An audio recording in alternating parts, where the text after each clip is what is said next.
2 minutes ago, a single toast at an official palace dinner landed like a velvet-wrapped bomb. The king handed Catherine full royal authority. Not support. Not greater visibility. Authority. The kind of word that rearranges every room it enters. Glasses clink, smiles hold, and the guests pretend this is normal tradition. But inside the palace, nothing is normal when power changes hands mid-course. Because dinners aren't just meals here, they're messages. Before we go deeper into what this really means for the royal family, make sure to subscribe so you don't miss a single update. In this story, the shock isn't delivered by a shout or a scandalous announcement. It's delivered by etiquette, by the kind of ritual that looks harmless until you realize it's how the palace moves power without admitting it's moving power. The first sign is a printed seating plan marked Dinner Protocol Revised, Confidential. It reads like logistics, but everyone who understands the building's language knows revised means someone important was repositioned before a single word was spoken. The table becomes a map. Proximity becomes meaning. Who is seated where tells you who is trusted, who is watched, and who is being prepared for something the public isn't meant to anticipate. Then comes the toast, polished, warm, almost sentimental, and inside that warmth sits a controlled emergency. The handover is framed as duty and continuity, like a natural passing of responsibility. Yet it doesn't feel natural to the people whose job is to sense danger before it becomes visible. Full authority is not a compliment. It's an operational shift. It implies command over schedules, briefings, appearances, access, and messaging. It means Catherine is no longer only present. She is empowered to decide who is present, when, and why. And the moment that sentence lands, the room doesn't just listen, it recalculates. Because every person at that table understands the same thing, you don't hand over that kind of authority at dinner unless you need it in motion immediately. William's inner conflict is the silent engine beneath the ceremony pride, tangled with protective instinct. And that protective instinct shadowed by fear of backlash. He can feel the danger of what this looks like. Power being reassigned doesn't just alter the internal chain of command, it creates an outside narrative that will be hungry, unforgiving, and fast. Yet the alternative, doing nothing, must have felt worse. That's the unspoken logic in his posture, in his restraint, in the way he seems less celebratory than focused. In this story, he isn't watching the guests, he's watching the ripple effect of a single word. Camilla's presence, meanwhile, is teased in the smallest details: calm exterior, private recalculation. She doesn't break composure because composure is a kind of armor. But in a room like this, armor is visible. People notice the pause before a smile, the slight delay before an approving nod, the way her attention shifts from the toast to the staff on the perimeter, as if she's reading their faces for clues. The palace can stage unity, but it can't stop experienced eyes from spotting tension. And once tension is spotted, it becomes contagious. The foreshadow tightens when an aide quietly removes an older briefing folder, an action so subtle it's almost invisible. Which is exactly why it matters. In this world, you don't remove paper unless paper can contradict the story being presented. That small removal whispers a larger truth. The dinner isn't simply an honor moment. It's a narrative adjustment. Something is being hidden, not for drama but for control. And control is what authority is really about. Then the cliffhanger arrives like a dagger tucked into politeness. One guest receives a note that reads, "Do not mention the reason. Not please wait. Not confidential. The reason." The word suggests there is a specific trigger, something concrete, something that would change how the toast is perceived if anyone said it out loud. And in a palace, do not mention doesn't mean be careful. It means we are managing damage. Most people think royal authority is ceremonial ribbons, speeches, and formal smiles. In this story, it's operational. It's the power to approve or cancel appearances, control private briefings, decide who gets access to whom, and shape the narrative before the public even knows there's a narrative. Full authority isn't a title, it's keys. And when Catherine receives those keys at dinner, the palace isn't honoring her, it's activating her. Because authority in this story isn't something you wear, it's something you wield. Control of the calendar decides what the public sees, and what the public never gets to question. Control of security layers decides who can approach and who must stay outside the inner ring. Control of communications decides which version of events becomes the official story and which version dies in silence. Control of audiences who gets private access to whom decides influence in its purest form, because private access is where decisions are shaped before they are announced. That's why the optics rule becomes brutal. The person controlling the schedule controls what the public believes. If Catherine is the one approving and reshaping appearances, she becomes the stabilizing signature on every moment that matters. She is poised, trusted, camera-safe, perfect for a crisis the palace refuses to name. But the emotional stakes are sharp beneath the surface. Catherine gains power and loses privacy, gains authority and loses choice. Because once the palace activates you, your life is no longer yours in the way it once was. You become a solution with a heartbeat, and solutions don't get to be tired, uncertain, or unwilling. And then comes the chilling detail that turns the dinner from symbolism into strategy. An authorization list is quietly updated, one name is removed. No announcement, no confrontation. Just a silent subtraction in a system built to control access. In this world, removing a name doesn't just change a list. It changes who can enter which rooms, who can request which briefings, who can speak to whom without permission. It's the most clinical form of power, not punishment, just limitation. And once a name is quietly removed from an authorization list, the next question becomes chilling. Who just lost access and why? Catherine doesn't celebrate in this story, she steadies herself. Because being handed authority isn't a reward, it's a burden with consequences. She can feel the room reading her face, measuring her composure, deciding whether she looks like reassurance or like a replacement. And in the quiet seconds after the toast, she realizes something brutal. She wasn't empowered for glory. She was empowered because someone needed a shield. The applause around her sounds warm, but it doesn't feel warm. It feels like pressure disguised as praise. Catherine understands the palace's cruel arithmetic. When the institution activates someone, it is not granting freedom, it is assigning responsibility. Duty pulls her forward because it always has. Yet fear pulls at her from underneath, because she can sense the shape of the story being built around her. Calm, stable, reliable. The perfect face for continuity.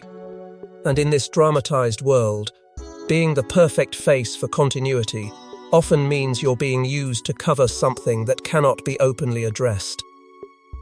That's her inner conflict duty versus the growing fear of becoming the institution's solution. She knows how quickly the public can turn admiration into suspicion. If she looks too composed, she's engineered. If she looks too emotional, she's unprepared. If she steps forward too eagerly, she's ambitious. If she hesitates, she's weak. The pressure to appear calm becomes a kind of cage, because the moment authority is handed to her, she loses the right to look human. The stakes aren't just her reputation, they're her children, her privacy, and the fragile illusion that the monarchy is steady. She feels the toll as something physical, an invisible weight settling on her shoulders, while everyone around her smiles. William's role in this story is supportive but strategic. Like someone guarding an operation he doesn't want anyone to notice is an operation. He isn't celebrating loudly, he's watching. He's measuring reactions, reading the room, quietly protecting the handover from becoming chaos. Catherine can feel that he's trying to hold two contradictory things at once. Make her look naturally empowered while making sure no one dares challenge what just happened. It's protective, but it's also unsettling, because it confirms what Catherine already suspects: this wasn't a normal moment. This was a controlled shift meant to stabilize something the palace cannot admit is unstable. Then she learns the detail that makes her hesitate. Not a dramatic confession, not a scandalous revelation. A small, precise piece of information delivered in low tones enough to change how the toast feels in her memory. Something about why the authority had to be transferred now, at this dinner, in this timing. Something that makes her realize the handover wasn't about honoring her competence. It was about placing her between the crown and a threat. And once she understands that, the word authority begins to taste like responsibility for someone else's secret. The cliffhanger hits in the most chilling way possible because it arrives disguised as reassurance. Someone leans in, meaning to comfort her, and says, "This is for your protection." The phrase is meant to sound kind, but it freezes her. Protection from what? From whom? From public pressure? From internal factions? From a reason the palace refuses to name? The moment she hears that sentence, the dinner stops feeling like a celebration and starts feeling like a shield being raised. And if a shield is being raised, something is coming. Because once Catherine hears she needs protection, the story stops being about honor and starts being about threat. Camilla doesn't explode. She doesn't beg. In this story, she does what survivors do: she stays calm. Because calm is what you wear when you're calculating your next move. The dinner applause fades, but she's already mapping the consequences. Authority moved, influence shifted, and a new center of gravity installed right in front of her. If Catherine now holds the keys, Camilla will do what she's always done: find the locks that still answer to her. Her calm isn't acceptance, it's calculation. She mobilizes allies among courtiers and intermediaries with the efficiency of someone who has lived through storms and learned which doors stay open when the wind hits hardest. Calls are made that sound like concern, but function like positioning. Quiet conversations begin to spread a softer, safer framing. This wasn't full authority, it was temporary duty. A practical adjustment. A respectful support measure. Anything that reduces the legitimacy of what just happened without challenging it directly. Because direct challenge creates a fight, and fights create records. Camilla doesn't want a record, she wants a narrative. Mutual assured destruction energy thickens the air without needing to be spoken. Everyone has secrets in this world, the only question is who uses them first. Camilla knows that authority transfers don't happen without vulnerabilities behind them, and vulnerabilities create leverage. If the palace needs Catherine as a shield, Camilla can use that fact as pressure. She can imply she knows the reason. She can suggest the reason isn't being told. She can let others imagine what the reason might be.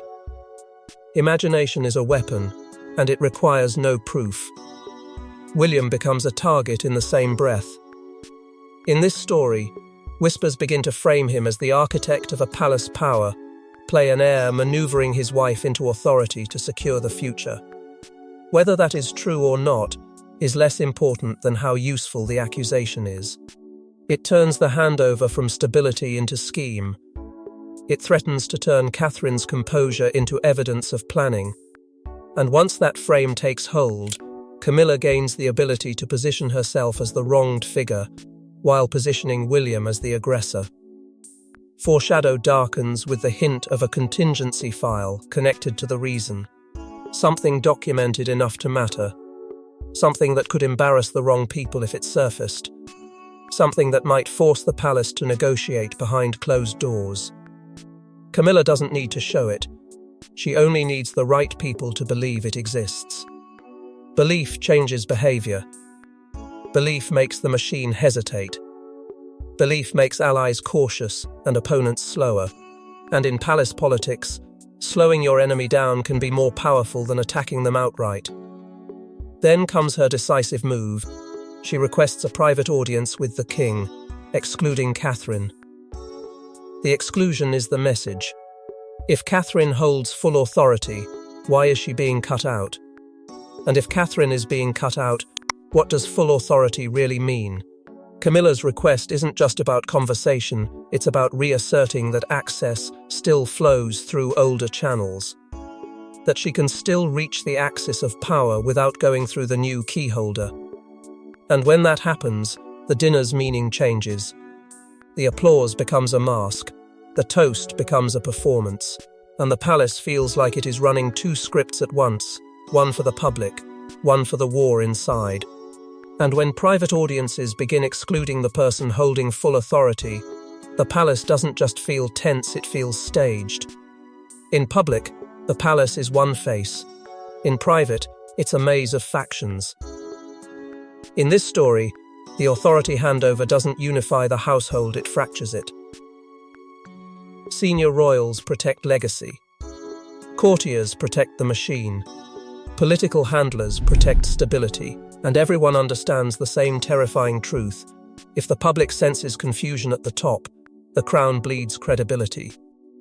So the factions don't ask, is it fair? They ask, who can we afford to sacrifice? The fracture begins the moment the dinner ends, because dinners are performances and performances create witnesses. The first circle senior royals thinks in legacy, not ours. Their fear isn't gossip, it's history. They worry that full authority was too blunt, too visible, too risky. They imagine historians writing about an emergency disguised as etiquette, and they hate emergencies because emergencies imply weakness. To them, the danger isn't Catherine holding authority. The danger is the world noticing that authority had to be handed over at all. They don't ask what forced it. They ask how to keep it from looking forced. The second circle courtiers thinks in machinery. They care about access lists, calendars, briefings, and the invisible systems that create the illusion of seamless monarchy.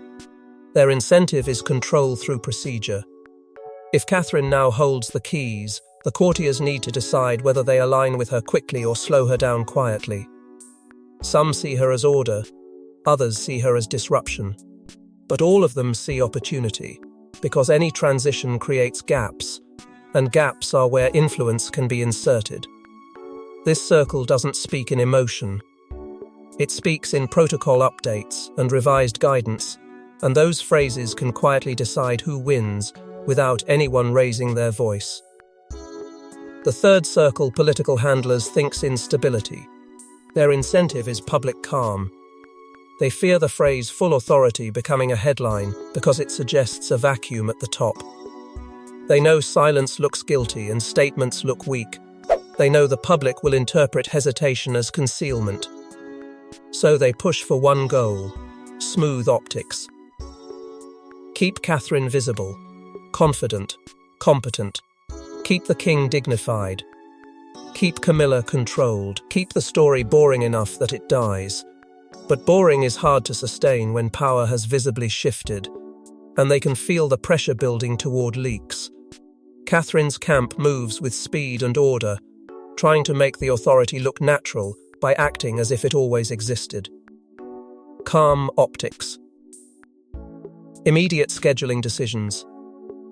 Clean messaging. The strategy is simple.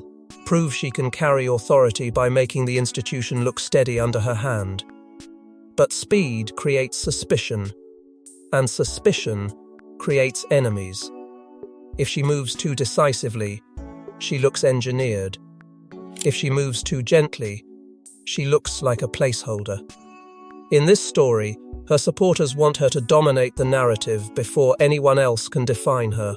They understand that in monarchy, perception becomes reality faster than truth ever can. Camilla's camp plays the opposite game: delay, sympathy, ambiguity. They want the handover to look temporary, confusing, questionable. They want full authority to be debated rather than accepted. They frame Camilla as displaced or wronged, hinting that dignity was violated, suggesting the palace is rewriting roles without consent. Ambiguity becomes their weapon, because ambiguity keeps the public asking questions, and questions prevent Catherine's new authority from becoming normal. Their goal isn't necessarily to reverse the shift. Their goal is to stain it just enough that it never feels clean. The king's camp tries to minimize humiliation, preserve dignity. avoid panic. They want the king to look like he chose this calmly, not like he was forced. They want to keep the household from appearing divided. But division is already there, and the more they try to smooth it, the more each faction begins operating independently. That's where the foreshadow becomes unavoidable. A leak is prepared not as an accident, but as a compliance tool. A timed drop designed to pressure whoever resists. The palace doesn't just manage events. It manages consequences. Then the cliffhanger lands in a way that feels like betrayal, even if no one calls it that. A trusted aide defects or is turned overnight, not with a dramatic exit, but with subtle shifts, a delay in briefings, a filtered message, a meeting rearranged without explanation. Catherine feels it as a quiet resistance. William feels it as a warning. The king feels it as loss of control. Someone is moving pieces on the board, while the family is still pretending the board doesn't exist. Because once the machine starts protecting itself, even the truth becomes negotiable. The monarchy doesn't fall from revolutions anymore, it falls from optics. In this story, the moment whispers of full authority leak beyond palace walls, the public becomes judge and jury. Catherine is framed as calm renewal or as a pawn. Camilla is framed as displaced or as wronged. One headline becomes 10. One anonymous quote becomes 1,000 certainties. The truth doesn't matter yet. The frame does. And someone is engineering the frame. The leak ecosystem doesn't behave like chaos. It behaves like strategy pretending to be chaos. Timed drops appear with the perfect mix of intimacy and vagueness. A friend of the family, someone close to the dinner, a palace source. The wording is chosen to spark emotion first and questions second. The split narrative forms instantly. Catherine the stabilizer, stepping in to save the institution with calm competence. Or Catherine the weapon, activated to shield someone else's vulnerability. Camilla becomes two characters at once, wronged victim to some, displaced obstacle to others. The public doesn't ask for proof, because proof is slower than feeling, and feeling is what drives modern monarchy. Pressure on the king becomes crushing. Silence looks guilty.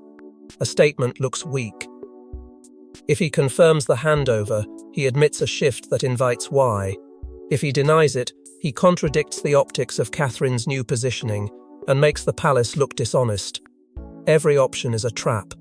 And while he hesitates, Camilla's framing hardens: humiliation, betrayal, character assassination. Catherine's framing hardens too: duty, continuity, temporary operational necessity. Both frames are designed to sound noble. Both frames are designed to win sympathy. And sympathy is the real currency here, because sympathy decides who the public sees as legitimate. Public emotion swings violently as each new whisper lands. People interpret Catherine's composure as strength or as staging. They interpret Camilla's calm as dignity or as calculation. They interpret William's restraint as leadership or as manipulation. The truth doesn't get room to breathe because the frame is being built too quickly. And that is the point. A fast frame becomes a cage. Once the public chooses a villain, every new detail is forced to fit the chosen story. Then the emergency meeting is called. And it isn't about family. It's about fallout. About controlling the story before the story controls them. The agenda isn't what happened at dinner. It's contain the fallout. Contain the leaks. Contain the factions. Contain the perception that power at the top is unstable. The palace doesn't fear disagreement as much as it fears looking uncertain. And uncertainty spreads faster than scandal. In this story, the institution senses the narrative slipping beyond its grasp, and it prepares to do what it always does when a story becomes dangerous. Because when the institution decides a story is dangerous, it doesn't deny, it rewrites. In the palace, the most dangerous words aren't spoken, they're filed. In this story, full authority isn't a single act, it's a mechanism. Schedules, protocols, advisory guidance, and staged necessity that makes a takeover look like tradition. It's not dramatic. It's clinical. And once it starts, it doesn't need proof, it only needs momentum. Because the crown can't afford to look emotional. It must look inevitable even when it's forcing the future into place. The mechanism begins with calendar power, the coldest form of monarchy, because it controls reality without ever announcing control. Appearances are approved, meetings are reassigned, briefings are filtered, access lists are quietly updated. The people who can reach Catherine directly shift overnight, and the people who cannot begin to feel the walls closing. In this dramatized world, authority isn't a crown you wear, it's the ability to decide who enters which room, who receives which information, and which version of events becomes official before the public even knows a story exists. That's why the palace prefers mechanisms over confrontations. Mechanisms don't scream. Mechanisms don't confess. They simply move the pieces and call it protocol. And once the pieces start moving, the strategic trap becomes unavoidable. The first mover controls framing stability or coup. If Catherine acts decisively, she is praised as calm competence or accused of being installed as a weapon. If she hesitates, she is framed as unprepared, and the authority transfer begins to look like panic. In this story, she becomes a stability brand forced to operate in a minefield. Every action she takes will be interpreted as evidence of either legitimacy or manipulation. That's her risk. If she stumbles, she doesn't just stumble personally. She becomes collateral. The institution will not say we made a mistake. It will quietly reposition her and pretend it was always the plan. Camilla's implied counterplay threads through the mechanism like a shadow. She doesn't need to fight the calendar directly. She can exploit sympathy, leak pressure, and private audiences to slow Catherine down. A well-timed whisper here, a friend of the family quote there, a carefully placed suggestion that the handover is temporary or forced. In palace politics, doubt is a toxin. You don't have to prove a rival is illegitimate, you only have to make the public wonder.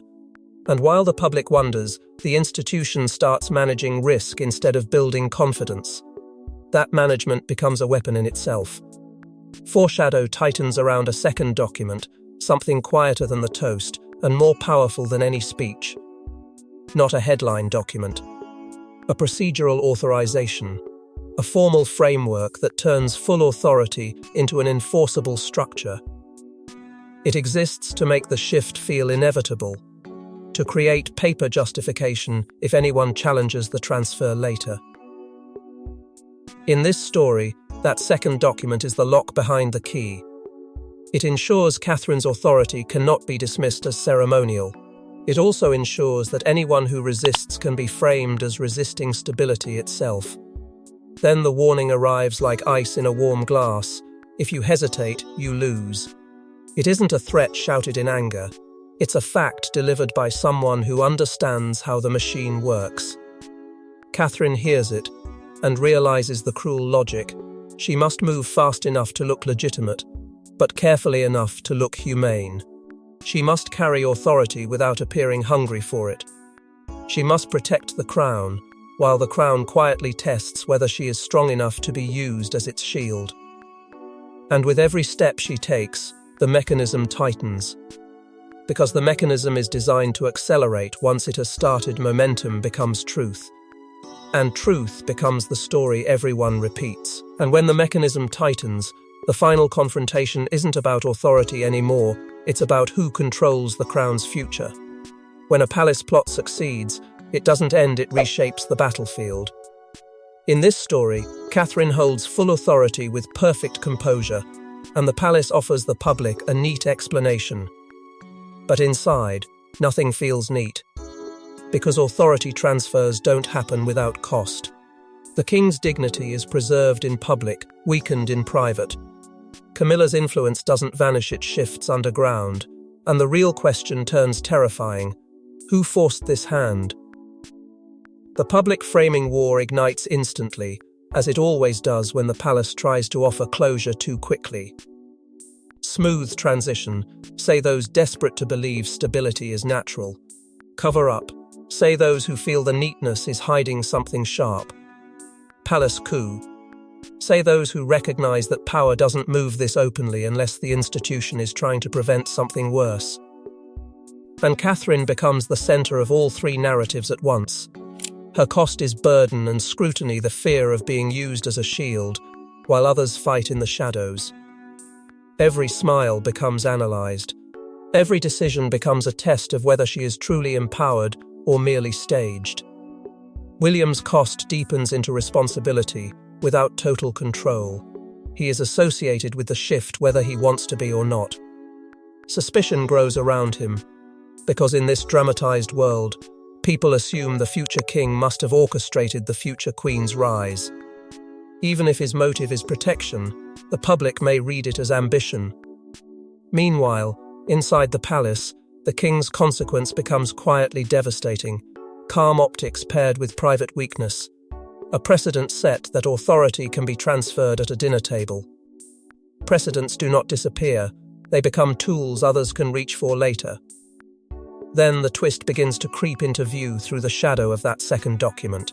It hints a third player wrote the win conditions, someone who benefits regardless of who looks good on camera, someone who uses the institution's hunger for stability as a lever.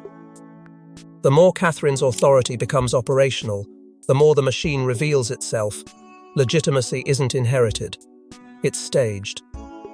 It's built through controlled access, choreographed appearances, carefully rationed information.